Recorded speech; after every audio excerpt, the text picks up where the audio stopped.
Hey everyone. It appears based on the headline article out of CBC News Calgary that it is, as we've suspected all along, the Albertans, although they represent the largest portion, but think about it. It's those blue collar and white collar as well, but people in the private sector, those in the oil and gas industry, those who actually build, maintain, repair, and transport the infrastructure that keeps this country humming along.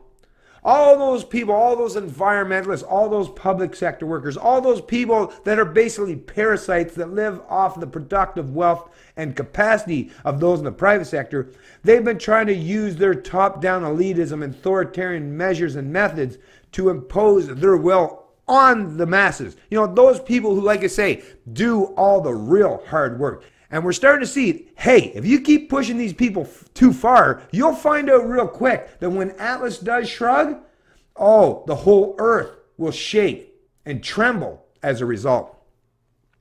Headline, Alberta accounted for 97% of federal income tax decline during recession's height.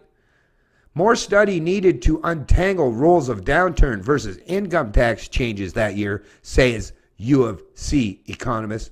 This being reported by Robson Fletcher, August 28th, 2018. Federal income tax revenue fell by nearly $5 billion in 2016, and nearly all of the decline was attributable to Alberta. But exactly why remains an open question, says an economist with the University of Calgary.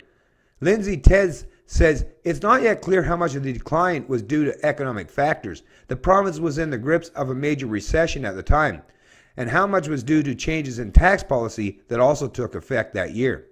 There's a lot of things at play, and it's going to take quite a while to really be able to discern this, she said. Anybody coming saying it's one thing over another, I think, is still premature.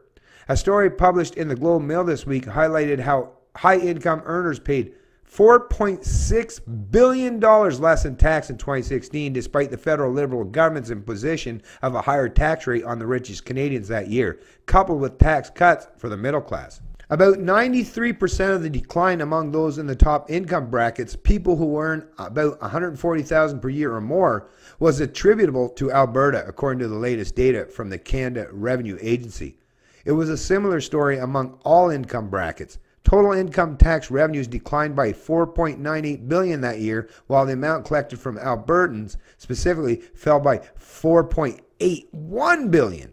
That represents 97% of the overall decline when all tax filers are accounted for. So how did one province, which represents only 12% of the country's population, make up so much of the income tax losses in a single year? One factor was the fact that fewer people were earning enough money to fall into the highest income tax bracket. So anyways, you're going to hear some political rhetoric espoused in this article, which I will share in the link in the description of this video below. But I'm going to offer you my own opinion, okay? There's so many areas and so many geographical locations in Canada where people rely on, living off of everyone else at everyone else's expense, right? That's socialism 101.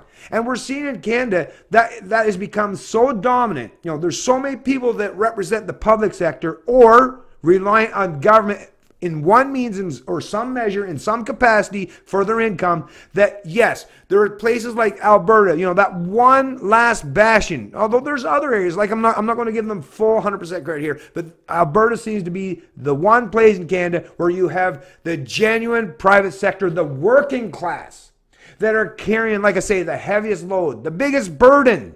Right? And a lot of those people in Alberta are from other areas of the country. And they're there because they can't make a living or an income, a livable income, basically anywhere else in this country. So they head out to these places. And I know I've got lots of family members that have done so.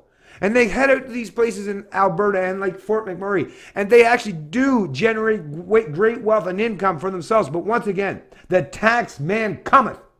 These parasites, every time you try to benefit yourselves or your family or those you love or your community, all these parasites are always just waiting in the wings to take and suck up a portion of that. Well, like I said, and like I've suggested in the past, I think it's about time that you in Alberta, and those of you actually in any area of this country that are the blue collar, the working class, or white collar, I don't want to leave out you white collar folks, those of you in the private sector though, right? That do things right.